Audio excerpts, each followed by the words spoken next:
Tonight on the R.Y.T Show on Record.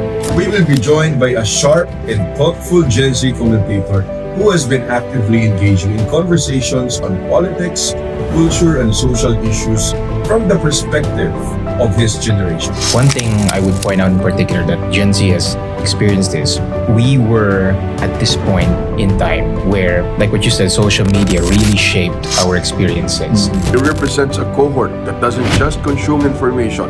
They analyze it, react to it, and shape narratives around it in real time. We are not weak. That's my view. We are not weak. Our experiences were different from what he had gone through back then, you know? Tsaka mahirap yun eh. Mahirap yun to compare yung experience ni Senator Robin, which he has gone through a lot, diba? He went to prison. As a young voice navigating digital platforms, public discourse, and national debates, he offers insights into how Filipino Gen Z thinks, questions authority, processes information, and defines its role in society. We are very outspoken. I say we are a very outspoken generation. Everybody has an opinion. Today, we sit down with him not just to hear opinions, but to understand a mindset that is steadily becoming the dominant force in our political and cultural landscape. Welcome to the R.Y.T Show on Record. Daniel Long.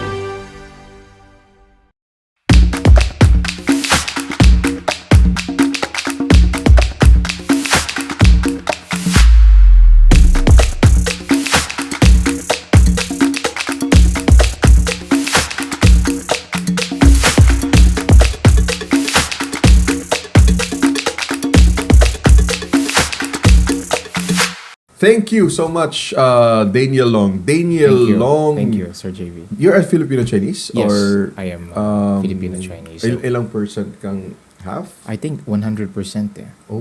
Well, if I so had- both of your parents are Yes, Chinese? both of my parents are Chinese. Oh. Kasi, you know, my ancestors, they came from Guangdong in China, southern province. Actually nga, nakakatawa eh. If I had a peso every time someone said, "Hey, you don't look Chinese," Yeah, I'd be really rich. Kasi people from the south of China, they don't look like the typical Chinese, diba? You know, yung maputi, yung darker yung skin. There's complexion, and the eyes are smaller than, but my eyes are, you know, big. Yeah. So I get that a lot. But yeah, I was born here, but my parents were also born here. It was yung grandparents ko nag-migrate dito from China during the war, during the Second World War. Second World War or after Second World War? I think after Second World War. Yeah, that was after the maybe that's during the Civil War because most of the Chinese immigrants flew to the Philippines or iniwasan o tumakas ng China, like my ancestors also. Oh, the Japanese. I think this is the Japanese. Yeah, era. During the yung nag-Civil War, si Mao Zedong versus Sun Yat-sen. Sun Yat-sen. Chiang Kai-shek. Chiang Kai-shek. So the team or the group of Chiang Kai-shek, the Kuomintang group, went to Taiwan To flee the communist government. Tama ka. So yun yung mga times na Civil War. Yeah. Nagsialisan sila. But then again, you are very popular or you're very active in social media. In fact, you are being called as Gen Z commentator. Yes, yes. So, kasi totoo lang naman eh. Siguro ikaw yung pinakabata na commentator or analyst. Not just in geopolitics, but in political issues, no? So, talagang napaka-active mo on that matter or on that side. But before that, pag-usapan natin yung Gen Zs muna. Filipino Gen Z is technically the first fully digital generation. You're born into social media, algorithm-driven realities, and global culture. No? So, siguro doon nyo na naabutan yung mga cassette tape. No. Hindi nyo na naabutan yung rewinder ng TV or VHS tape. No, hindi nyo na naabutan yun. Never Hindi, experienced for sure, lalong hindi nyo naabutan yung mga plaka. No idea. DVD. Meron. Naabutan ka. Naabutan, yeah. So, ano ba mga naabutan mo? Kasi kami millennials, I think, we're very lucky to have experienced the transition from analog to digital. Yeah. So, medyo hindi kami nahirapan to adapt. But kayo talaga, digital full kayo, di ba? So, unlike millennials, you didn't adjust to the internet. Right. We were Right? born into it. You were born into it. You were shaped by it. Exactly. All right. So the question, Daniel, how would you describe the core identity of Filipino Gen Z? Well, in my opinion, the core identity. Are you guys more idealistic, more pragmatic, or We're a mix of both, I would more say. disillusioned compared to previous generations? Well, we're a mix of both. I think disillusionment exists across all the generations. But one thing I would point out in particular that Gen Z has experienced is we were at this point in time where, like what you said, social media really shaped our experiences. Diba? For example, back then, growing up in the previous generation, we only had a few friends that we could talk to and even make few friends. Just how many mile radius lang yun, diba? Kapo. Pwede mong kakausapin at makilala. Pero right now, in this digital age, we're able, kumbaga it's globalized, we can make friends from people Different all countries. over the world. Yeah, correct. Different identities, different ethnicities, and even from other cross regions. Yeah. Diba dati, pag QC ka lang. Diba? Oh. Yung kaibigan mo nasa kalsada lang. Oo. Doon kayo nagbabond eh. Nung Yes. kabataan namin sa kalsada kami nagbabond. Mm. Naglalaro. As in, na-experience namin yun. So Kapitbahay. kayo for sure, Oo. hindi nyo na-experience yun yun. Well, depende sa what place you're living in. Kasi kami, I was not too sociable with my neighbors, no. Pero we were at the transition point wherein siguro we started ganun nga, meeting people, kapitbahay, socializing in person. Pero slowly, I would say mga early 2010s nung panahon na yun when the iPad came out and everything. Yun, and social media, Facebook was largely used adopted in the Philippines. Then it began this transition where we had young people were not only able to meet people with different backgrounds and get to know their experiences, Yeah. but they were able to find out ano yung kakulangan sa culture nila, or yung other ways, customs that the other people were practicing na parang interesting also. But in terms of I read an article in terms of mental health. Isa sa mga madalas daw na naapektuhan. I read about this, no, na sabi 70% of Gen Zs have mental health issues. Sila yung pinaka-vulnerable.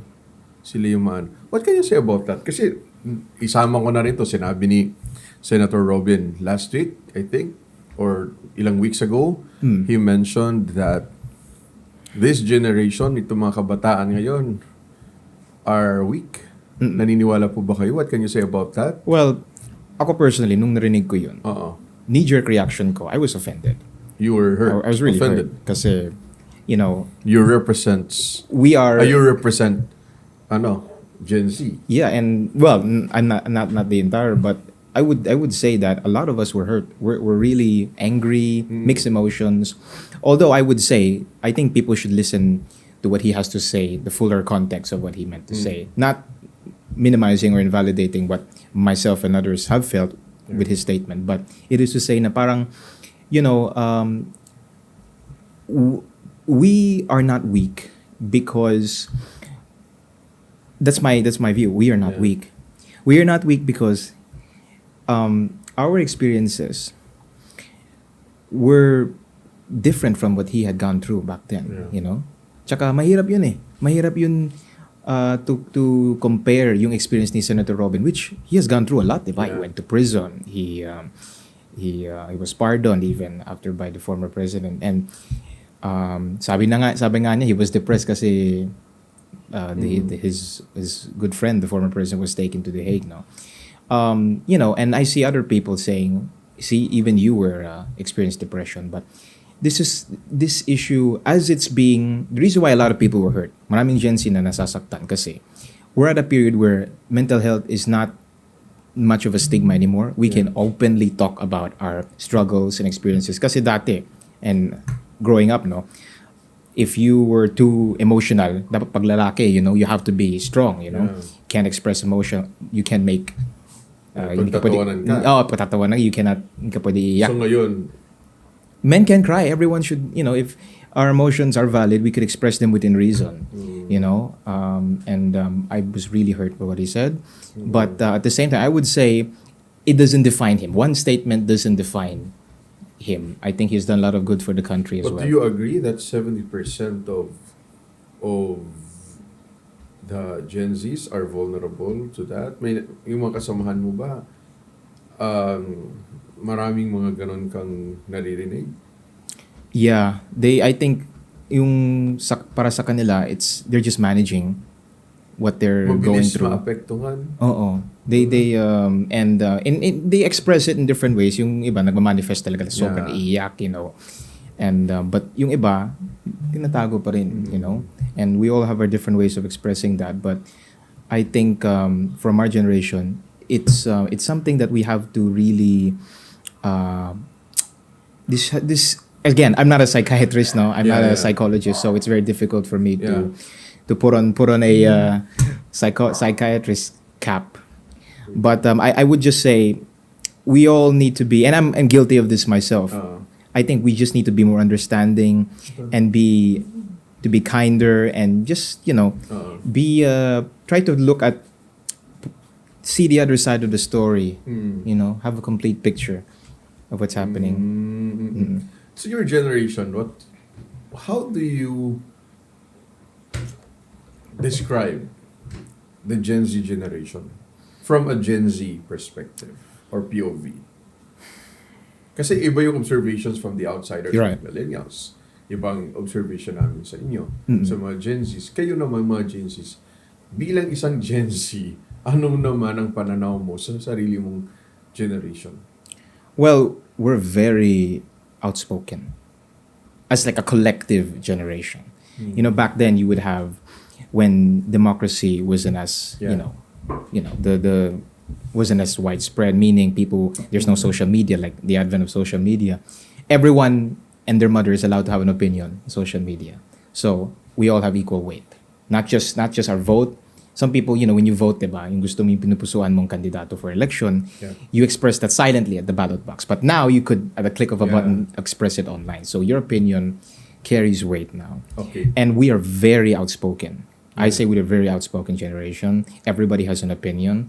And I think this is good for the marketplace of ideas because a lot of people, these insights that, let's say someone you thought didn't have this view, I thought you thought you were the only one that expressed this particular view about this person or event or this object.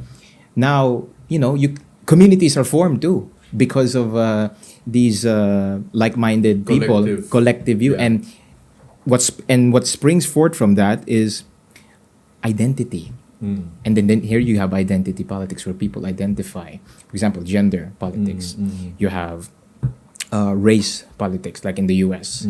People identify, the BLM, the Black Lives Matter movement, or LGBT movement, or the feminist movement, and because of the combination of the internet, where the democratization of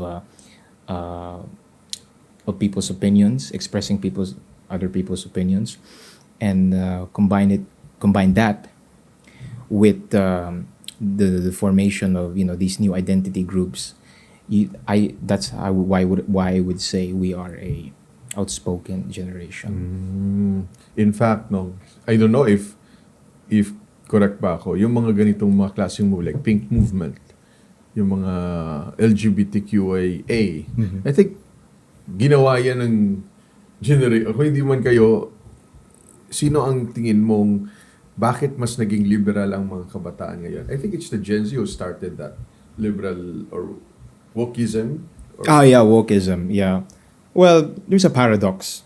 I mean, different. Well. I mean, I'm not saying that the LGBTQIA and Never existed before. pink movement and other movements are wokeism. Yeah. But what I'm saying is that yung mga ganitong klaseng mga group movements, lumalabas sa generation yung nagsimula. Based sa observation ko, Tama ba ako?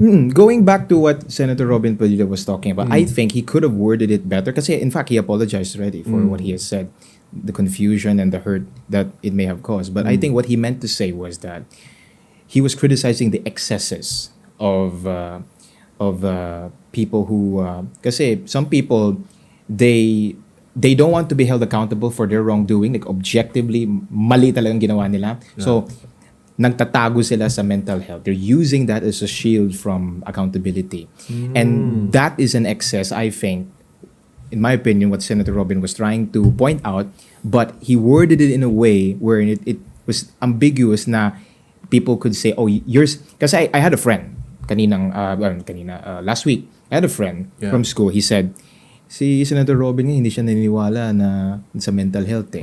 No, I heard that. That's the perception that's being created. Yeah. But kasi words really matter. Another thing I would add is we're very particular with words. Sensitivities are people are more sensitive to things that previous generations were not. For example, you mentioned the wokeism.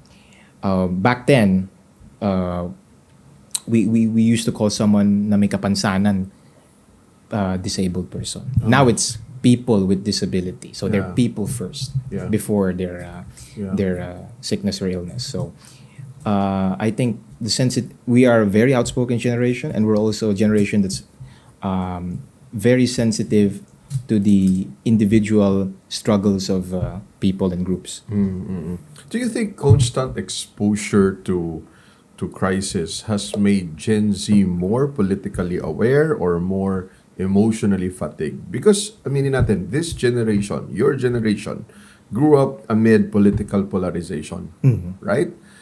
You grew up amid the war on drugs, climate disasters, pandemic, and economic uncertainty. Although marami naman tayong generation naka-experience ng ganon. But unlike older generations, crisis is there or your normal, right? So do you think the constant exposure has made you more politically aware?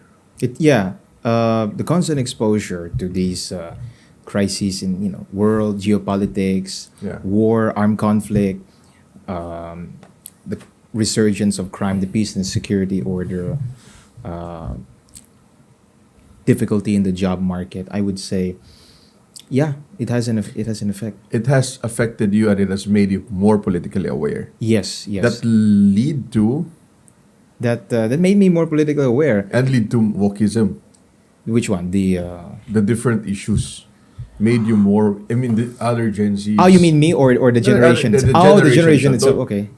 In general. In general, What do you think? I think it does, because some people they get desensitized. They say, "Oh, this happened every day." But some people they get motivated. Like if you have an activist heart, you really get motivated. Say, "I want to do something. I'm going to organize my community. I'm gonna organize." That's okay. That's activism. Yes, that's great. That's activism. That's How great. would you compare wokeism from activism? For me, kasi I was an activist Yes. when I was in college, but it's not. I don't describe it as wokeism. A lot of issues overlap now because a lot of activists they're fighting for the same things. I guess you have been fighting for what everybody was fighting for, like Human rights. human rights, economic right. equality, Economic equality. You're right. Yeah, and so you see all these things, but sometimes it overlaps with the identity issues, like the LGBT stuff or sympathy with those extrajudicial killings in the war on drugs, diba? So a lot of people who doesn't want a higher wage, right? Who wants to be treated unfairly by their employer or their boss. But once you mix that activism with a particular strand of activism, which is still activism, like wokeism, like supporting a particular candidate on the other side, or sympathy with the deaths of suspected drug users or drug pushers. That's where people say, okay, we're not gonna makes them hesitant to join these woke movements because there's a lot of overlap. Yeah. So just for the sake of our viewers or listeners, ano ba talaga ang wokeism from your POV? How would you describe wokeism? Intolerance. I would say. Intolerance meaning? Intolerance of other perspectives of people that were these long held perspectives by their parents, grandparents. Can you please cite an example? Okay, for example, and this is an example. I'm Yeah. just giving an example. Even you can cite some issues that you think pumapasok ang wokeism. Yes, for example, the use of pronouns. About use of pronouns for people who transgender, use of pronouns. He or she, it. Or he or she, you have to be very sensitive with the day. So you have to ask. I remember I was in a party. This is a Halloween party. Like last place you would expect this. I walked up to this girl and introduced myself. And she said, "Hi, I'm this, that," and I introduced myself. And she's like, "Oh, what's your pronouns?" I was caught off guard. I'm like, "Are we really doing this now?" Tinatanong na siya Yeah, ngayon? yeah. And I asked I asked her where she's from. She's from UP. I said, "Oh, okay." But I was caught What's off your pronoun? I was caught off guard. Like, that's the first thing you want to know. It's like just the name, right? Yeah. That's usually again. That's her thing. That's her preference. But I was just caught off guard. I was really taken aback. I was like, "Are we really doing this now?" So you think it's OA? Well, Or what? I'm not used to it. Definitely, I'm not used to it. But Actually, not used to it. And nagugulat ako sa ganun, ah. May ganun, no? Yung it na nga eh. yeah, sometimes they do hybrid. I'm sorry kung you now offend. It's not my intention. I respect your sexuality or your identity, but The imposition is the problem. how will you compare wokeism from liberalism? Kasi it's like magkapatid lang eh. Yeah. Well, it's an excess of liberalism. It's some would even argue it's the logical conclusion of liberalism. Because when I think of ikaw personally, are you a liberal or conservative? I would say I'm Moderate. moderately conservative.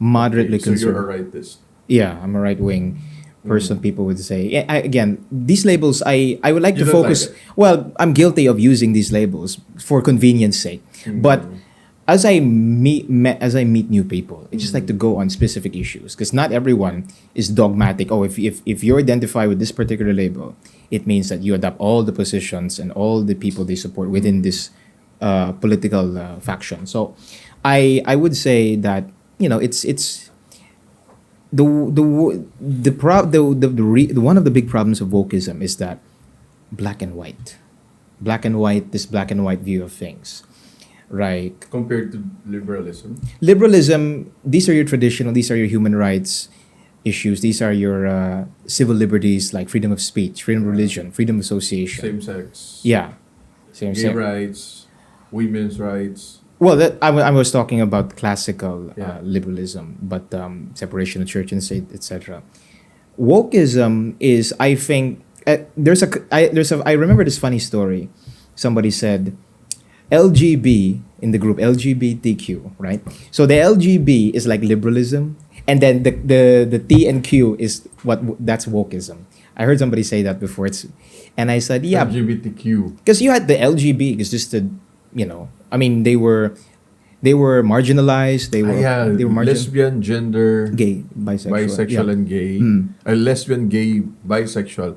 These are liberal representation. Yeah, You think? it's a liberal. Pagdating sa T, which is transgender. And then the Q, the Q, queer, and then I is everything. what's I again? Intersex, Infinite I or think. intersex. Yeah, and all that. I think that's already Mga the wokeism na yan. wokeism na yan. Kasi, Tapos may mga plus pa. may mga plus May plus. mga binary. What is binary, by the way? Oh, binary is male and female. And if you're non-binary, you don't identify with the. It's not a. You don't see the world in the lens of two sexes only. So it's binary. For example, like computer 0-1, di ba? Dalawa lang yun eh. Oo. But Okay, on a Gen Z, when I was talking about okay, let's talk about politics. okay. Politics.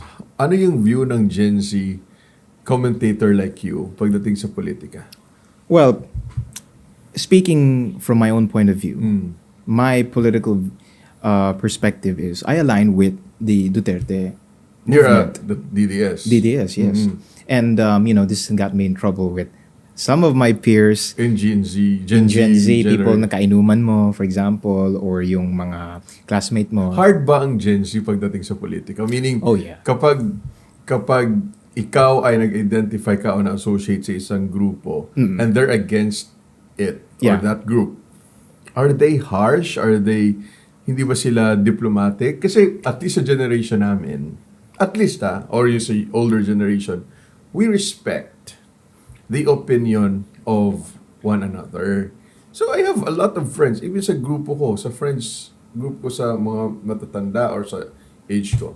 Magkakaiba kami ng opinion. Nagkukwentuhan kami about our different opinions, about our different political views. And you remain friends And despite we remain friends. Yeah. Although, may iba talaga, totoo rin naman to, na nag-unfriend. Yes. Na nagka-cancel.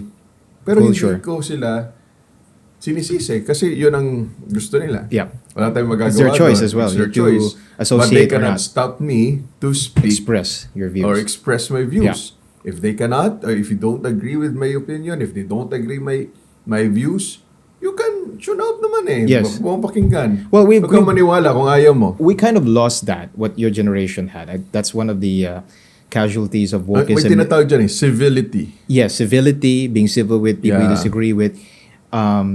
We kind of lost that in our generation. A lot of our generation lost the ability to agree to disagree. Your generation. Yeah, my generation lost disagree to disagree. Ang lala nga eh. I'll May give, iba- I'll give an example. It's not just cancel culture. It's character assassination. You know, I remember last year, I wrote this Yeah, cancel culture. cancel Let's culture. talk about that Cancel later. culture. It's character assassination.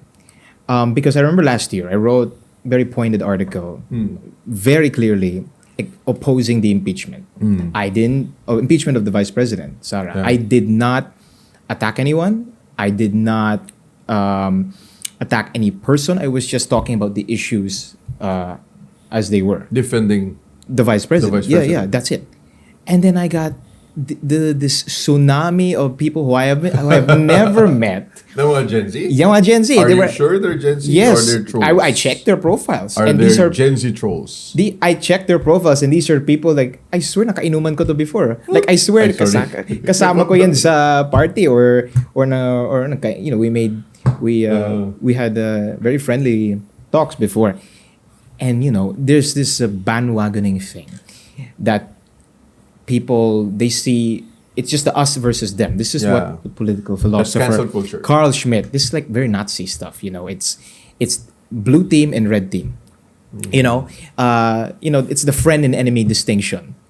That's posited by Carl Schmitt. Is that politics is about the friend and enemy distinction? It's like it's us versus them. It's so.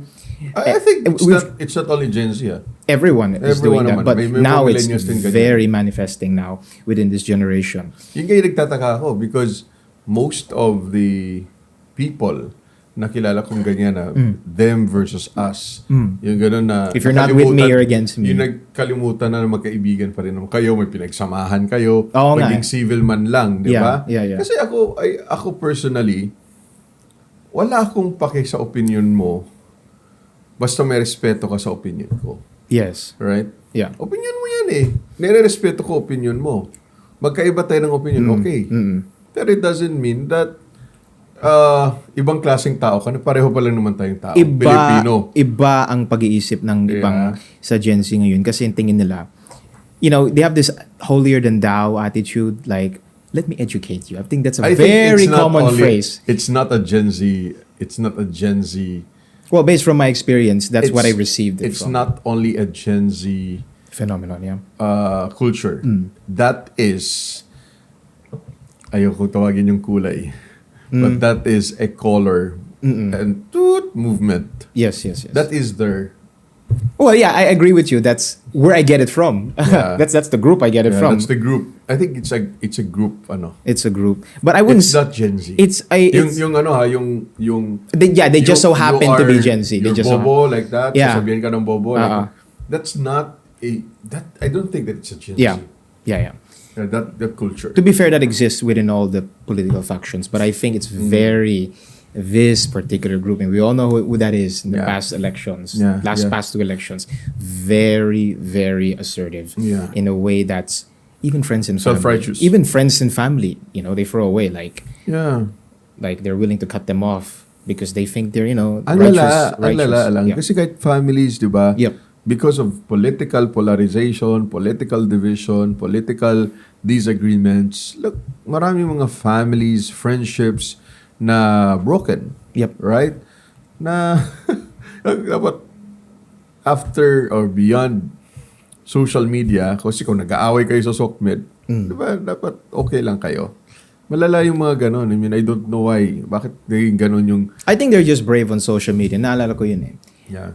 There was this group of people Yeah. after, they were saying so many things online. Somebody had informed me about it. Then when I see them in person, walang kibo. They didn't even confront me to challenge, just to talk even. Yeah, we have to be civil. We have to be decent. We have to be And respectful. that's one of the purpose why I am continuing my commentary on Gen Z. Of course, I have my own biases, so do they.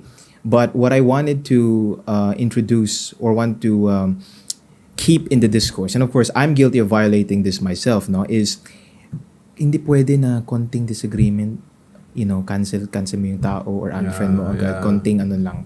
Or even if it's like a big disagreement, like we're not advocating for violence here, we're not advocating for to break the law, right? It's we all want the best for our country. I think all political factions, in good faith, they all want the good of this country. It's just that we disagree how we get there. And I don't think that deserves the kind of vitriol and venom that we get from other... I don't think it's a majority. I think you have this noisy minority within particular factions who are very hardcore. They go hardcore. But I think we are all biased in a way. Yeah. But There is the no bias has such to be thing as grounded. objective. Yeah. Our biases have, I like to think I ground my biases. For example, I write a lot of articles. Very hot button issues like war on drugs, the impeachment, the ICC case against the former president. And, I make it an effort to not just issue motherhood statements, but rooted in data. You may disagree, fine. But you can't deny that I have rooted my perspectives on data and facts and figures. So that, number one, you're not the subject of ridicule on social media because once you post it on the internet, it's there forever. It's in the record. But I make it an effort to say, okay, let's have an intellectual conversation in these subjects. Okay? And of course, I'm guilty of the insults myself, and sometimes, when emotions get high, intelligence low. But I try my best to really just, keep it on the issues rather than attack the persons. And that's something we have to learn every day, which is to, remember that yung kausap mo sa social media, tao rin yan eh. Yeah. Tao rin yan. And he is shaped by his experiences just like we are shaped by experiences. And I think if we have to keep this, civility, this discourse, intellectual and civil, otherwise we're not going to have a country. Because in a country, you're always going to have disagreements. Yeah. Once you cannot, that's the state. That's what a democracy is you have different perspectives and they coexist with each other. If that breaks, because we see what happened in the United States, I think they're very close to a civil war. Like I remember the assassination of that late conservative commentator Charlie Kirk. I have a different side of me wherein there's this diplomatic side wherein, all right, let's talk about the issues, let's be civil. And then I remember when Charlie Kirk was assassinated, and again, the fact that I even have to say this, like a Nicene Creed, you don't have to, I disagree with this part or what he said or whatever, that's not necessary. People shouldn't be killed for different political points of view. Yeah. People should not be murdered because, and of course people say they call me a fanatic, they call others other names. I'm like, fanaticism goes both ways. You can fanatically love a person, you can fanatically hate a person or something. But once it goes to the extreme of killing, murder, and that's when it goes too far. It's not only it's against the law, it will cause a precedent. We can't have people. We can't have a society of people are going around shooting people they disagree with. And the fact that I even have to say that I don't disagree, I disagree with this part about it. That's not the issue here. People can disagree. Why does it have to be? Why do I have to qualify that I don't agree with his murder Yeah. to say, okay, but I don't disagree. I disagree with this, what he said. We're not 5 years old, sorry, but we're not 5 years old. We're supposed to, we have to be adults here. And I think this is also one excess that Senator Robin Padilla is talking about. I can see where he's coming from. Konting disagreement, away. We go from cancel culture to character assassination to literal assassination. Yeah. They can destroy your name, Violent. reputation, violence. Yeah. And I take a look at what the Charlie Kirk example. And I'm sad to say this, but many of my friends celebrated that. And I was surprised. I'm like, What? I have similar views, not 100%. I have similar views, moderately. I have similar views with Charlie Kirk. But when I saw these people celebrating his murder, his assassination, I'm like, I had to step back. I was like, are you going to celebrate when I get killed? Right? Are you going to celebrate? Because it goes to show that We are losing decency. the decency is being lost.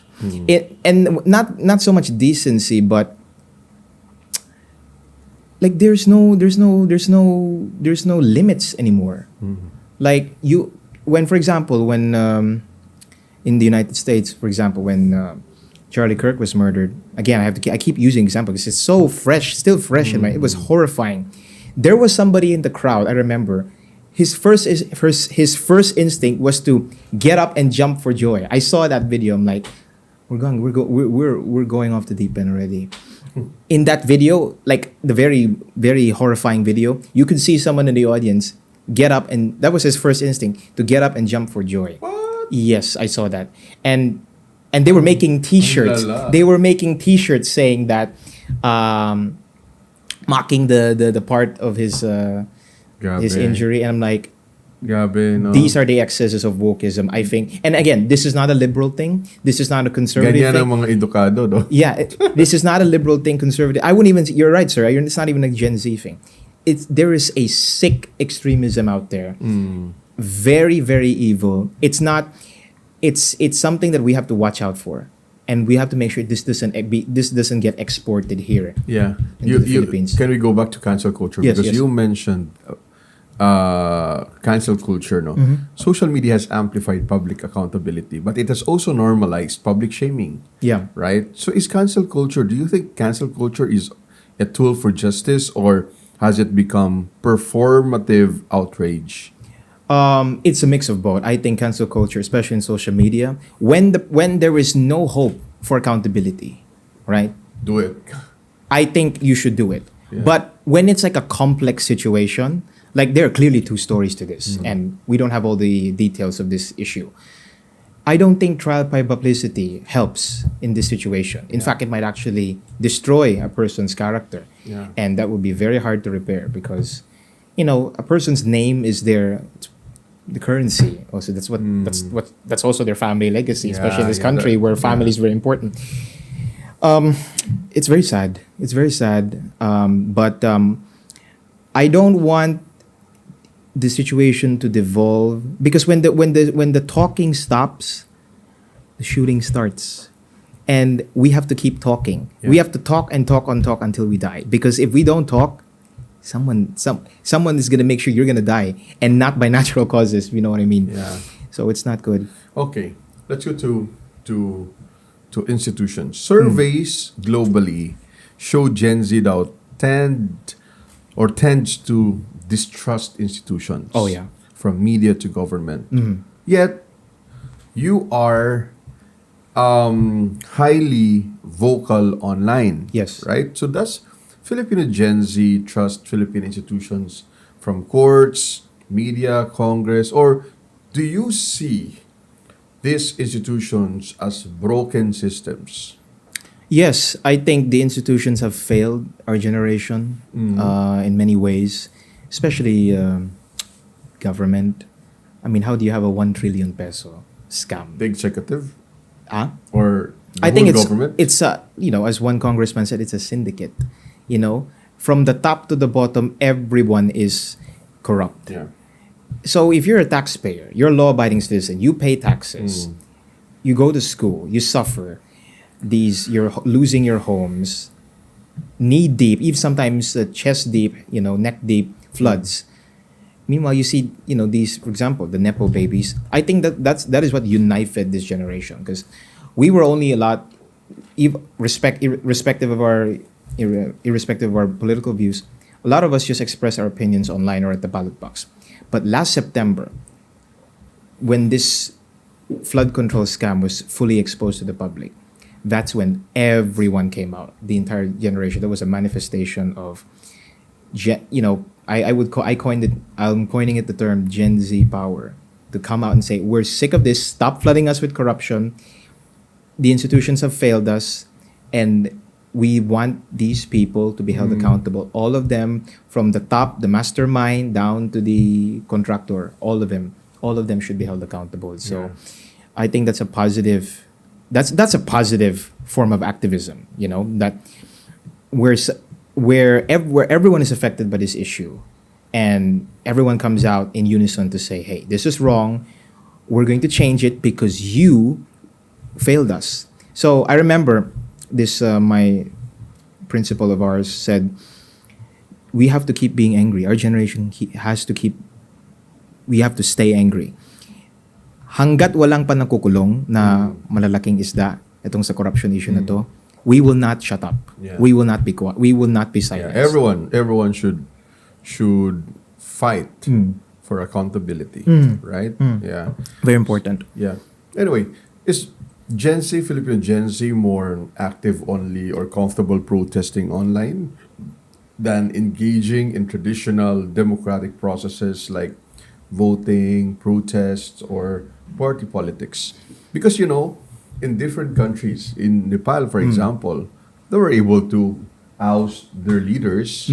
The Gen Zs, went to the streets, occupied all the Government buildings. the government institutions and buildings. In fact, they burned some of these buildings, the Congress and the house of some ministers. One 5-star hotel, yung hindi ko na babanggitin, sinunog din nila. Diba? In Bangladesh also, they were able to oust their prime minister, their long-time prime minister, right? There are other countries na may mga Gen Z wave. How about in the Philippines? Sabi nila, you are guys comfortable in protesting online. Samantalang yung iba daw, di ba yun ang mga inaasahan nila ng mga September, ilang protest na ginagawa? trillion peso Nasaan march, yung mga Gen Z daw? Well, they came out in large numbers during, I think, the September 21, September 23 protests last year. Yeah. Kasi we still have that consciousness as Filipinos. We're celebrating the People Power Revolution next... Yesterday. Yeah, yesterday.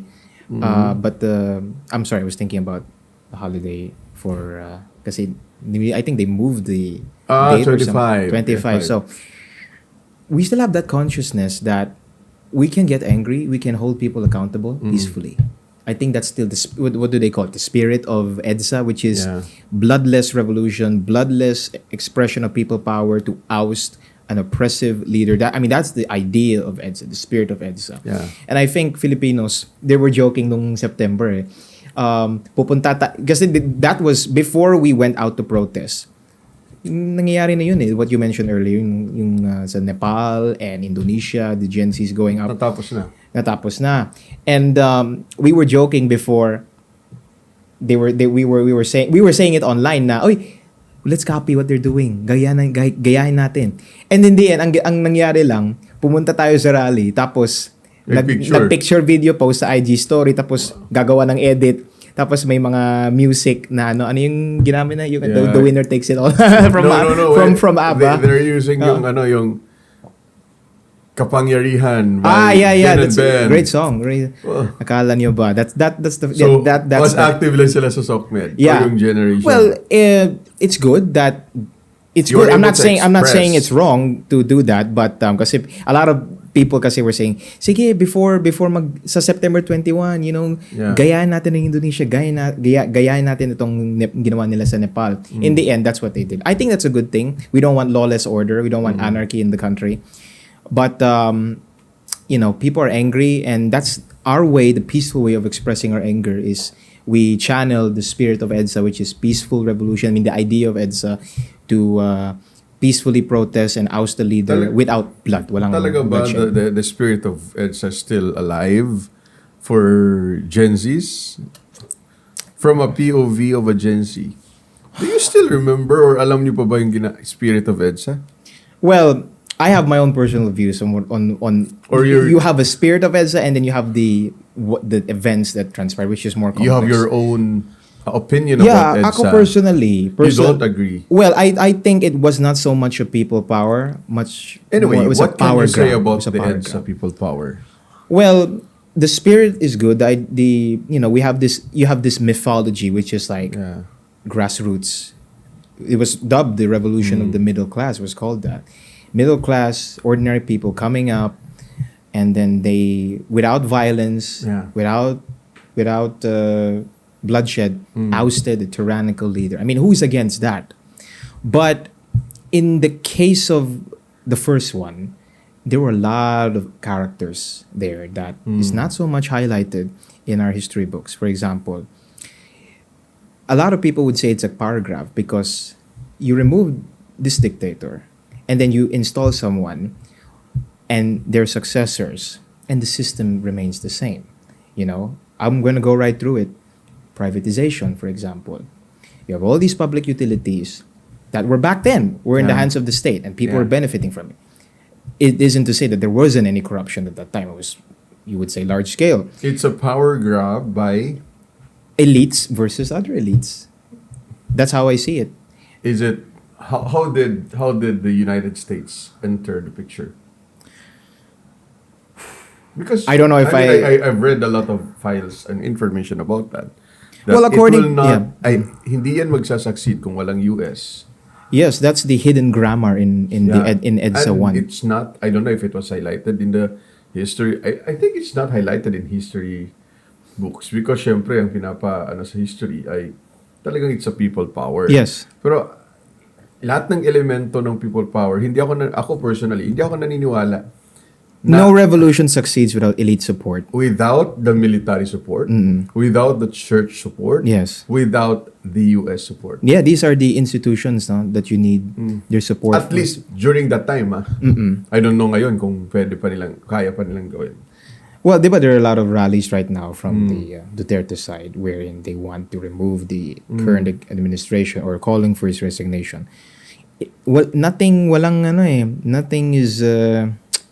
Nothing is working there because they don't have the support of the institutions you mentioned, the church, Yeah. the military, business elites, the military. business pala, I forgot. Yeah, the business elites, the Makati. I remember the story a mentor of mine told me who was very active and he was participating in the protest during EDSA 1. Yung yung mga gas station dati, Petron, etc., I think other gas stations, they opened it up, libre yung if you want to get gasoline for free, so that you would maximize number of people going there with their cars. So the gas stations would offer free pumps, give you free gas, para to maximize the crowd in EDSA. That's a story I heard from someone who participated in EDSA. So there's really a support from the oil. From the elites in general, from the business elites, because that's practical. Yeah. That's just one of the elements of a successful revolution. I don't think that the spirit of EDSA should be discarded. We don't want bloodshed. We don't want. We want to. If possible, if we're going to remove a tyrannical leader, no bloodshed should take place. But I mean, that's the theoretical. That's the ideal situation. But as you mentioned, situation on the ground is much more complex during the first EDSA, which is you had American intervention. You, in general, tingin mo ba EDSA failed the Filipino people? Not entirely, because number one, we keep voting for bad people, right? We keep voting for bad politicians.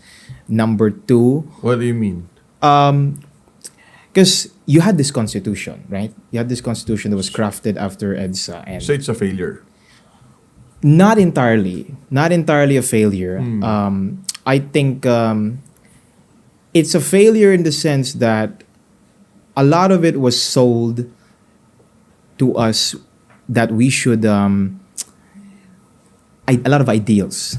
These are lofty ideals that we have to live up to, but I remember what the great Asian statesman said, Lee Kuan Yew, Singaporean statesman. He said, "What this country needs is not democracy, but discipline." And I think democracy, especially the Western kind that they were trying to install, you still have, okay, you got rid of this one dictator, but beneath the surface, you have these like colonial Oligarchs. you have oligarchs, you have the superpower, the US element there. So okay, you oust one dictator, but like the roots of the problem are still there. EDSA did not address those things. It didn't. We're just going to remove this tyrannical leader, but then you have this beneath the surface, the problems that we're experiencing today, the excesses of neoliberalism, privatizing all of the public utilities. We're paying an ungodly amount for electricity bills. For example, there was a survey done about a few years ago where it found for the residents of Metro Manila, 80% of their income goes to paying electricity. 80%. Like, you think of it that way. So you don't agree on the privatization of public services? No, I think So like telecom should not be privatized, you think?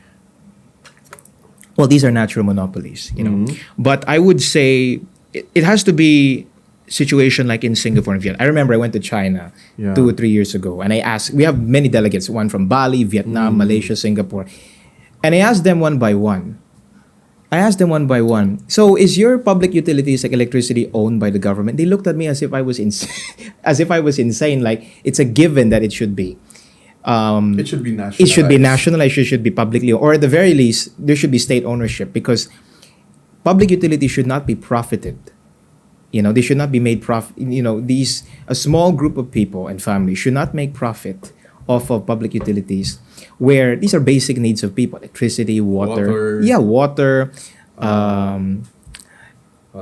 What else? Well, those two by itself, is a big problem. I was also wondering why we are paying for water. Yeah, it's crazy. It's It crazy. should be it should right yan ng tao. Honestly, it's a human right. It's a human right, and so Basic needs. that's a concrete example of what I can say that this part of EDSA failed us, is because you got rid of this dictator, but then you have the new dictatorship of these oligarchs, of these business elites that are profiting off. Because Pero may mga nagsasabi kasi that if you're not going to privatize the public utilities and you allow the government or government people to continue, managing public utilities, nalulugi kasi ang daming corruption.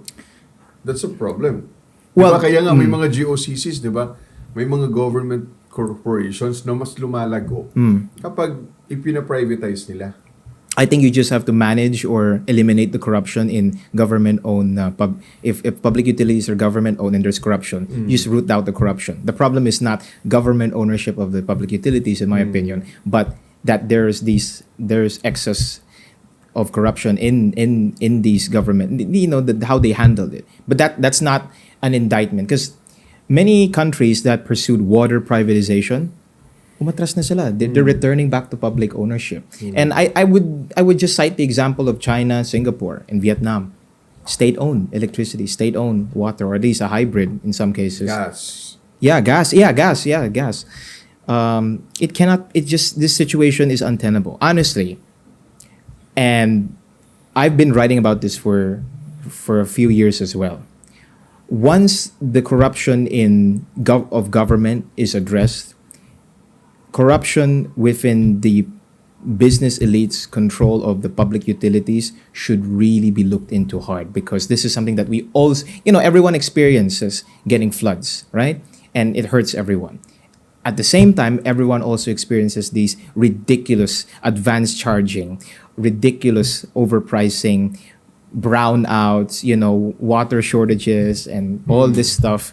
And we're paying an ungodly amount. So that should also be looked at. Corruption is not only corruption can also be done by private entities, not just by public officials. Okay. Now let's talk about economy and career path. So let's talk about the practical dream. Unlike millennials who were told to follow your passion, Gen Z seems more financially cautious. Yes. freelancing, remote work, diba?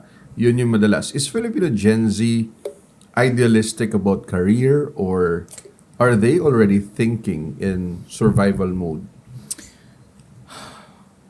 A lot of them are thinking in survival mode because job market's not so I good. mean, collectively. Yeah. I mean, Even people that I know that graduated UST, LaSalle, they're having a hard time finding a job. And those are like, that's your big four.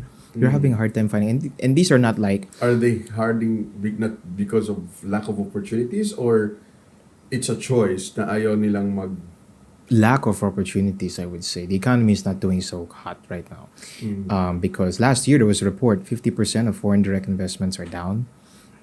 That's not a good situation. And I remember I was at this, because this year the Philippines is the host of ASEAN. ASEAN. We are the host country. You know, Yeah. we are the chair of ASEAN this year. Yeah. I went to this event where the South Korean ambassador was there. And it's funny. We're in this event and they're talking about South Korean ASEAN cooperation. And the forum was hosted here because it just so happened because we are the host for this year. And as South Korea is talking about their projects for the rest of ASEAN, the presenter was talking about the projects from Malaysia, EV car, electric vehicle cooperation. When it came to Indonesia or Singapore, they would talk about smart Thailand smart cities, for example. So Thailand smart cities, Malaysia electric vehicle EV cooperation. Then when it came to the Philippines, I was taken aback. I was like, okay, what's our project? An AI workshop, a seminar. And then I was supposed to write something about that event. I'm like, I'm not going to write. This is embarrassing. Honestly, because there was a report, a president pulled out a loan for our bridge, right? So, you know, going back to the issue here is that Gen Zs, we're having a hard time in the job market, not just because of nobody chooses to be in a situation wherein nahihirapan sila maghanap ng trabaho, but you know, some of them, they're just going to call centers. They're going through call centers. It's a good, you know, BPO sector. They provide a lot of opportunities for people, but it's not, you would say, high skilled labor like manufacturing, which pays high. Maybe because kulang tayo ng investments. Yes. Na pumapasok. Yeah. And naungusan na tayo ng mga kapitbahay natin eh. Yes, we're being left behind. Especially big with time. ng Vietnam. Yes, Vietnam. It's now the new manufacturing star, or the rising star. Rising star. Even Bangladesh. Yeah. You know, Bangladesh, they have 2 nuclear power plants to be built. I think one by Russia. You know, and the market in Bangladesh is not maliit. It's big. It's growing. The population of Bangladesh is young. Yeah, and a lot of products that we can buy here made in Bangladesh. Bangladesh dati yung GDP nilang baba lang compared to us. Now they're catching up even, I would say. Baka surpass na in a few years eh. Yeah, Bangladesh is now the second biggest market. They're serious people in South Asia. Oh my, they're serious people. And I remember there's another funny story because I talked about that anecdote about the power plant. I would going back to what I was talking about earlier when I was in China, where we talked about the public utilities. Same group of people: Bali, Indonesia, Vietnam, Malaysia, Singapore people, delegates to China. So we're talking about energy. On the subject of energy, we talked about nuclear energy, and then this is what happened. I told them, hey, did you know we were the first in Southeast Asia to build a nuclear power plant? And then they were all waiting for me to continue the story. I said, oh, that's it. We were just the first to build one. but operate it and use it. I said, no, we were just the first to build it, you see. But using it, no. In the one in Bataan. Yeah. And I believe it was mothballed. It was discarded for really political purposes and even in the interest of credits elites. Credits to the present administration. You know, they're the one na nagbukas nito. Yeah. For the exploration or study again. Diba? Kasi for the longest time talagang naging sarado na tayo, diba? I think they're the one, I mean the president, the incumbent president. Diba? There's some bad news with that because they looked for South Korea to be the part to do the feasibility study to open the nuclear plant in Bataan. However, that was the time when the last president in South Korea was there. See, Moon, that was impeached and now convicted for life. Yeah. Now, they signed an MOU for that, or MOA. They signed a Memorandum of Understanding or Agreement for that. What happened is, parang walang balita ngayon eh. So, Walang update. walang update. Yeah. And And it's just a general loss of confidence. I hope it will be continued by I the do next, so. I by hope the so. next administration. Yeah. Because the reason, I mean, one of the reasons why we are losing investors, why we are not attractive to foreign investors, is our high power cost. Yes. Yeah. Ang mahal ng kuryente natin. Kaya walang nag-i-invest for manufacturing. Second, I believe one of the highest electricity prices in In the world. the world even. Yeah. So, ikaw nga naman, sino ba mag-i-invest dito? Doon na lang ka sila sa mga bansa na maliit lang ang ginagastos. Aside sa red tape, aside sa corruption and red tape from the local government up to the national level, power cost is the main issue being raised by the investors. That's the number one. Number two. And number three is, of course, climate change. Oh yeah. Of course. And I mean, we're vulnerable to different calamities, right? Hindi lang lindol, bagyo. I mean, it's I'm not. It's a universal problem. That's an issue, no? Anyway, let's talk about migration and brain drain. Many young Filipinos still go out, still dream of working abroad, diba? So, ikaw ba, bilang Gen Z, does Gen Z still see the Philippines as a place to build their future, or is leaving the country still the ultimate goal? More so now, leaving the country because of this Why? issue of corruption. They are so, like what we said earlier, the distrust in institutions and the loss of hope that reform is possible at a systemic level, that you can change the thing. So they're just looking out for themselves. I'm not gonna come here. People who have many good people have sacrificed in the fight to change the system, and nothing has happened. Young people see that and they say, some of them, they look at it and say, I'm not going out of here. The other thing, what motivates the brain drain, is the mindset of our education system. This buzzwords being thrown around a lot, global competitiveness. What does that mean?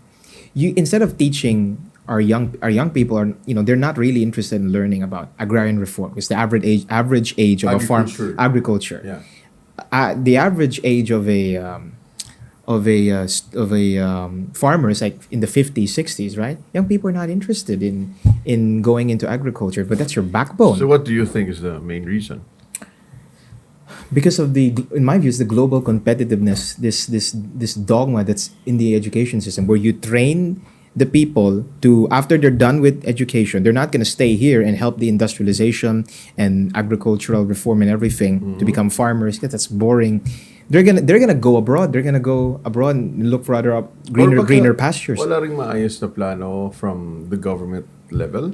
Na That's part of sana what should be the fields or the sectors that you have to dapat nabubuhusan ng budget. Yes. Like for example, sa ibang mga bansa, in China for example, because the future of China is AI.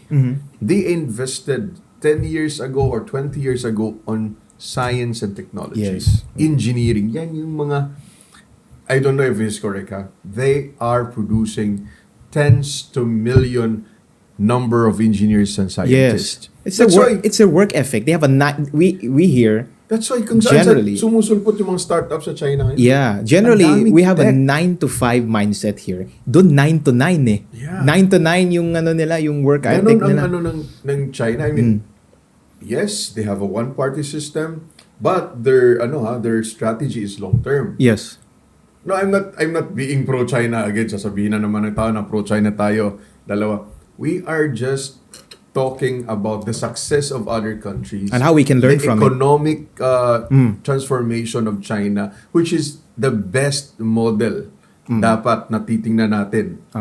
No? Kasi paano nga naman na-wipe out yung poverty? 800 million people. Correct. Lifted in 2 30 generations. years. Yeah. Di ba? in 30 years. From 1980s to 2000s. Yeah. Paano mo nabura yung wipe ng yung poverty? Samantalang tayo lumulubog tayo sa Yeah. kahirapan. Yeah. Di ba? Well, there's 5 things that China appreciates that I think we should learn from. Number 1 is the strong national vision. Vision, like not just puro elections, 6-year yung pag-iisip, kumbaga 60 years even, 20 years, 30 years. Number 2, the strong political will to implement that vision. Number 3, like what you said, the importance of research and development, engineering, these investing in these critical sectors, which are, STEM, etc. Number 4, the recognition of the importance of infrastructure. Na if not walang, minimal corruption. Yeah. And number 5, of course, is globalization, which is to open up markets, not shrink, not, Matalino sila, di ba? Yeah. How are they able to invent the word state state enterprise? Di ba? They're not market economy. Oh, yeah. No? Kasi hindi Not naman fully. owned by the capitalist yung economy or yung mga negosyo, no? But they were able to nag-experiment sila. Yeah. Create tayo ng eco zones. Yung mga zones or areas that economic Yeah. investors What's good about those... can own lands in 50 Yes. years, release Yes, that yes. for ilang years, then tatayuan nila, then after that, kukunin ng government. Pero nakinabang sila. Pero nakinabang sila. Diba? The good thing about those economic zones is, I think we should also emulate is, these economic zones in China, particular provinces, their local government, their LGUs, the equivalent of their LGUs, can deal with entire countries' governments at the national level na hindi kailangan nang nandun yung Secretary of Foreign Affairs ng DFA, ng national government.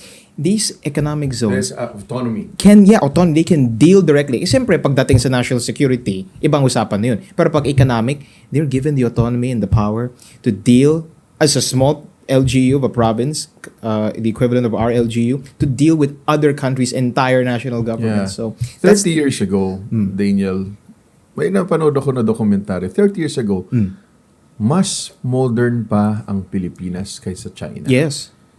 And 30 years after, China is now living in 2050. Yeah. For 2070. They're modern. They're cyberpunk. Everything. They have the fastest, longest, and biggest rail network. Really, yeah. Right? Everywhere may internet. Cashless society. Oh, yeah. That's very convenient. Right? Makikita mo mga robot nagsiserve sa hotel. Seryoso? Yes, I've seen No, those. anong nangyari? Diba? Tayo ang dati, tinitingala tayo. Samantalang tayo, naipag-iwanan na tayo ng China. Diba? Nakita niyo yung isang araw? Yung sa Chinese Oh, yeah, New the Year, robot dancing? The robot That's crazy. Kung Fu. Kung Fu dancing. With Kung the Fu young dance. kids in the side, yeah. Sabi ko, oh my God. Wala na. Wala na. Ang galing, advance sila. Sobrang advance. Dito makikita kung gaano importante ang collaboration ng business sector at ng gobyerno. Yes. Because I don't believe that these robots ay inimbento lang yan without the Blessing of the without state. the guidance or without the I think incentives man. Yeah. I think may mga Well, tax incentives yan eh. They describe it as the long and the arm of the state in guiding the Ang galing din kasi state may enterprise. alam nila yung prioritization ng gobyerno. Like for example, this generation, their priority is AI, their priority is tech, but the real estate naman yung nagkakaproblema. Kasi yun yung, aminin naman natin, may mga balitang ganon. Yun yung may crisis ngayon sa China because Housing, there's yeah. an oversupply of ano yun? Of homes. condos, Yeah. real estate. May problema Yeah. sila doon. That's why, ang pinaka-priority, pero ang malaking, or unaffected by this crisis, of course, is yung yung AI and tech or science and technology sector ng China. No? I also learned that itong what you mentioned of fastest the one of the fastest the railway system, yeah. the railway system. Some commentators, particularly in the West, they say, they're losing money also with the railway sector in the investment here. But that's a testament to the success of China. it's not everything has to be It's about not about the profit. revenue. It's not about profit. It's about what's good for the public, what's good for the people. Yes. It's not puro na lang kasi that's Because really I saw that report also Yeah. na nalulugi daw ang China Oh, sa yung kakabuild ng mga mga railways, yung But what is important for me is the convenience that it has. yan yung totoong trickle down economics, Yeah. 'di ba? It's Yan not yung about how the government profited from the infrastructure or from this what do you call this transportation Yeah. system that they created or established. Ang importante narating sa tao. nila yung tao. Because I went to Zhangjiajie, the Avatar Oh, Mountains. yeah. That's a remote area. Yes. Pero Yung elevator pupunta sa taas, no? Yeah. Oo. Pero tingnan mo, may bullet train Yes. from there to Xi'an. Yes. I went to remember. Xi'an. I traveled- visited myself. I traveled from Zhangjiajie to Xi'an for only 5 hours. That's very layo, ah. The bullet train, right? Yeah. The bullet train, yeah. Yeah. Because I mean, our flight was cancelled from Zhangjiajie, Okay. from the Avatar Mountains to Xi'an. So I had to cancel. I mean, we had to look for another way para makaparating sa destination namin.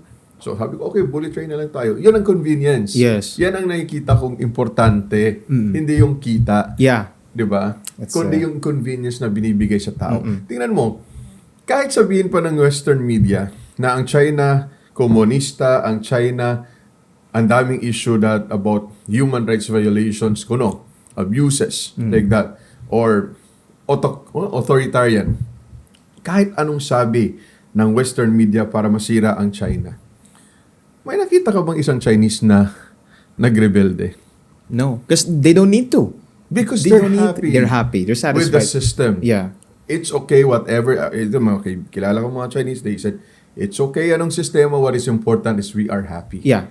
At nararamdaman nila yung serbisyo. You know, these Western people, they still exercise itong neo-colonial mindset that our system is the best and you're bad for not implementing it. You're authoritarian. They'll give you a hat to Yes. wear. You're authoritarian. You're not a democracy. And that narrative Yeah. is obsolete already. It's obsolete because what they really mean by China has a lack of freedom of speech Yes. or whatever, or people are not practicing it is Yes. because I don't care. What is what they really mean is freedom to complain. But there is no need to complain because Because they're all happy. maganda yung buhay nila dun sa Correct. China eh. Exactly. You're over there Kahit in this... ako naman ng Chinese, ano ba bang irereklamo ko? Ano ba bang, Yeah. anong klaseng freedom of speech ang sinasabi ng Western media? Yeah. That was also my hesitation when I first visited China in 2011. I really thought that China is really, really that worst. Yeah. Kasi yun ang pinag-portray ng media. Yeah. Dating ko dun, Daniel, iba. Yeah. Nagulat ako, hindi naman pala totoo yung mga sinasabi Hindi. nila na Bawat kanto na- may charger pang power. You know, like if wala kang power bank, you well, can charge your 2011 phone. is totally different from 2026, Oh, yeah. ha? Yeah. Oh, when you first went to when I China. first visited, Okay. when I went to Beijing in 2011, yung smog, yung nandun pollution pa. doon, ang lala nun. Oo. But after 5 years, I visited again. Beijing was so clean na. Yung air, ha? The air quality, gumanda. So, doon mo makita na talagang may political will yung gobyerno. Yep. And what I mean is, hindi totoo yung mga pinapakalabas Yeah. sa Western media. Na ito yung China, ito yung ganito, may mga violation. Any country, and especially if it has, experienced different or long attempts or maraming attempts ng invasion, possibly magiging insecure ka. Meaning, mag-i-implement ka talaga ng kung ano-anong mga surveillance, mga... Di ba kasabi nila na ang China daw, ang daming mga camera where na nababantayan lahat ng tao. For me naman, for my side, it's for my safety. Yeah. You can lose something, isang tawag lang sa police. They could use I the can camera and check. Mahanapan mo yung mawala. Yeah, anyway, nagano tayo na sa... Naging passionate tayo about that topic. Yeah. But But just one thing I think people can learn from China, just the last thing, is how they deal with corruption. The death penalty. Many Filipinos you would see on social media, pag malalabas ng balita, China executes corrupt official for this, that, and the other. The Purge. The Purge. I think 1 million officials were charged since President Xi took over. But recently, there was this corrupt official that was given the death penalty, Filipinos were saying, sana meron din dito. So there's a lot of things we can learn from them. You know, we can be emotional and be very passionate about what's happening in the West Philippine Sea, but on other aspects like poverty alleviation, how they deal with corruption, I think we should, and the recognition of the value of AI, investing in these critical innovations, we should definitely emulate what they're doing. Tama. Because magkapatid naman tayo. Magkapit-bahay lang tayo. Yeah. Kumbaga, ako, kung may isang bansang yumayaman sa bayan o may kapitbahay tayong yumayaman, dapat mas ma-inspire ka sa pagyaman niya. Yan ang dapat nating tingnan. What are the economic policies? What are these policies that made China transform in just one generation? Yes. Right? Yan ang dapat na gayahin natin. Yeah. I'm not saying that we have to follow the authoritarian or the one-party system. It's not about that. It's not fit for us. Look at Singapore. It's not a one-party system. Right? But Singapore... I find it funny, because Singapore is also very illiberal. But no, they're not being attacked. Right? They're not being attacked as being authoritarian or anti-democratic or whatsoever. There was an attempt. I mean, even in Western media, I believe that during the time of Lee Kuan Yew, they tried to portray him as authoritarian. May sagot siya dyan. I forgot. You have to watch that interview. When tinanong siya na kayo, authoritarian. Pero tingnan niyo kung anong resulta. Bago niyo tingnan kung ano yung sistema. When I remember this kasi when I joined, because the vice president was, visiting OFWs in Singapore, si VP Sara. I was there, tapos she had to change her speech kasi sa Singapore, no political speech is allowed in public. I'm like, sandali lang, why is this not being covered? I'm not saying it should, but there's parang a double standard eh. Western media will highlight China, authoritarian, no freedom of speech. Meanwhile, Singapore, kapitbahay lang natin. We respect, that's their law. They're a sovereign state, but I'm just highlighting here. Parang, there's some other people's perceived authoritarianism is not being highlighted. But China is. Okay. Now, news consumption is now shaped by TikTok, YouTube, and influencers more than traditional media. Are Gen Z opinions shaped more by facts or by algorithms? Depends on which algorithm. Kasi it depends on on the person eh. Kasi your algorithm on social media, on TikTok, on Instagram, it's based on what you actually are interested in. It feeds you the content that you're more likely to interact with. So it keeps you in the app. Now, on the issue of information, I don't think that there should be a monopoly on public on information. I think the people, I still think they should have the agency to decide. I really reject these fact checkers and all these people. Who fact checks the fact checkers if they're wrong? I think the people have a right to decide and check. Of course, everyone's entitled to their own opinion, but the facts, the news is time bound. As some attorney, one attorney in some hearing about fake news said, fake news and the information is time. What is true yesterday could be not true tomorrow. Okay. So, last topic. Let's talk about leadership and the future. What traits does Filipino Gen Z actually look for in leaders? Competence, relatability, authenticity, or strength? All of the above. What if kung walang combo? Kung isa lang, isa lang. Ano yung pinaka-importante? Strength. Strong leader. Gusto natin ng isang leader na lumalaban, na hindi natitinag, may prinsipyo, hindi matapang, hindi siya papakain sa sistema, and speak truth to power, and will not be compromised. Will have a sense of ownership and will be decisive. Yun yung tingin ko. Okay. That's what we're looking for a leader. Okay, next question. There's an assumption that Gen Z or Filipino Gen Z is uniformly progressive. But Philippine voting patterns suggest nuance. Is Gen Z truly ideologically progressive, or are you more issue-based and pragmatic? I think it's the latter. Because Issue-based. issue-based and pragmatic. Because Is that, baka ikaw yun? yeah, that's me. How about sa collective mong pananaw? I think it's the same. And based on the data, there was a survey done by WR WR Numero that was see the person who runs that, see Robin Michael Garcia. He said that 40% of Gen Z are pro Duterte. 40% of Gen Z, and the data shows there was a survey So done I really thought late November of last year. 44% of young people ages 30 and below are pro Duterte, and even and again, it doesn't mean that they will not vote for progressive candidates. There's a lot of overlap. Like, for example, I voted for Bam Aquino. At the same time, I support the Dutertes. It doesn't mean that you support this progressive candidate that on other issues like peace and security. I mean, we look at the state of our country. I mean, there's this unspoken or this quiet resurgence of crime, illegal drugs. Last year, this very disturbing case. There was a 5-year-old girl, Christmas caroling in Batangas, murdered, sexually assaulted, and then thrown into a sack, placed in a sack and thrown away. You know, I question where are all the human rights activists on this particular case, no? But peace and security is very important. Right now in social media, I see a lot of my friends, Gen Z, they're sharing around this story about this 12-year-old girl who was tied to a tree, beaten, the R word, you know, I'm not gonna say it, and then murdered and shot. Wow. And these people are not, you would say, not progressive. They are progressive, LGBTQ even, but at the same time, they want law and order. They want peace and security. The data that is so overwhelming to me is that there was a survey that was released just this month, about 2-3 weeks ago, from SWS.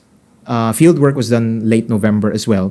What they found was that in September, this was the height of the anti-corruption protests, and you know, people have a general distrust for institutions and politicians, etc. The net satisfaction rating of Vice President Sara Duterte was at 17% for Gen Z. This is your ages 18 to 24. Dissatisfaction. The net satisfaction. Net. Okay. So this is like minus the satisfaction versus the dissatisfaction. Yeah. So is it lower than in September? It was positive. It was positive 17. It was in the first day, you know. September positive 17. Positive 17 net satisfaction rating.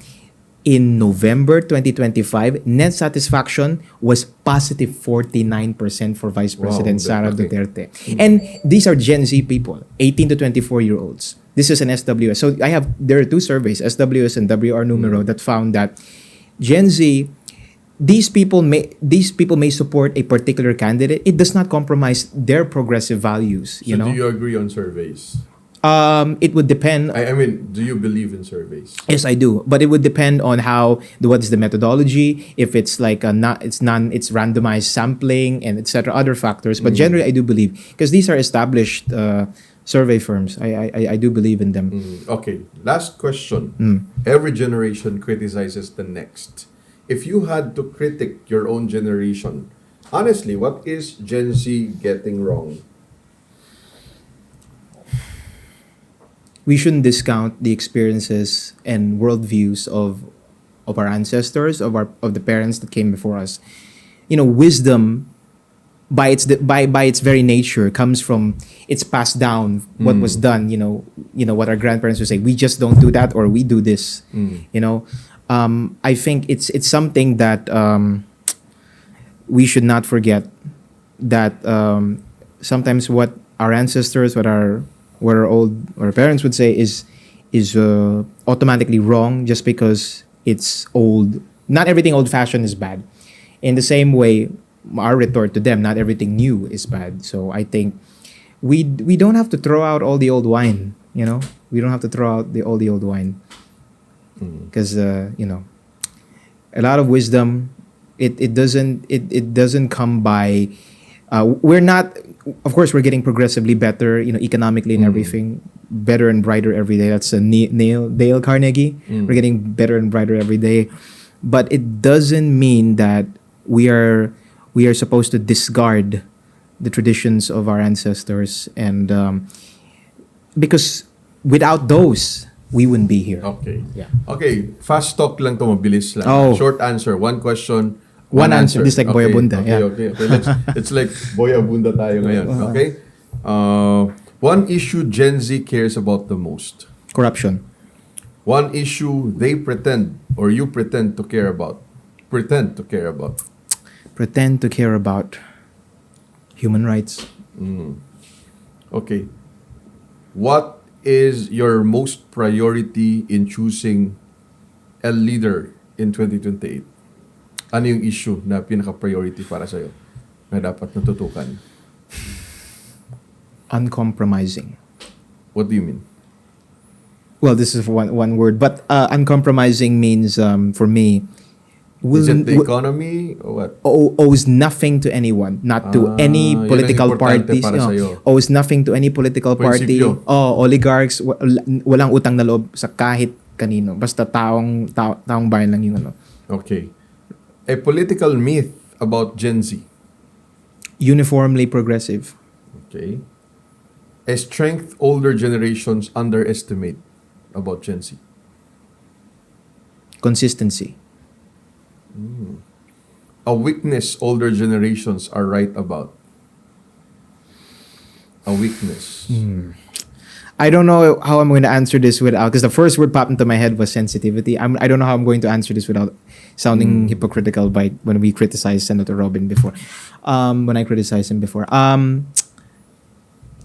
What older generations A weakness older generations are right about. are right about.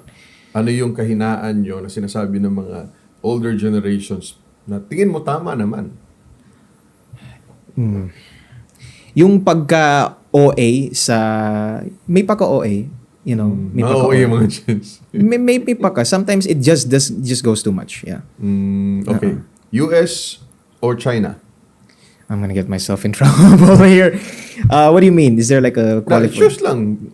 Huwag ka na mag-explain, ha? US or China? China number 1.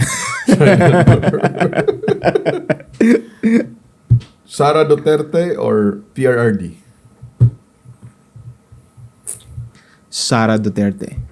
Tesla, BYD? BYD. Oh, good. BYD. iPhone, Huawei. Oh my God, joke lang.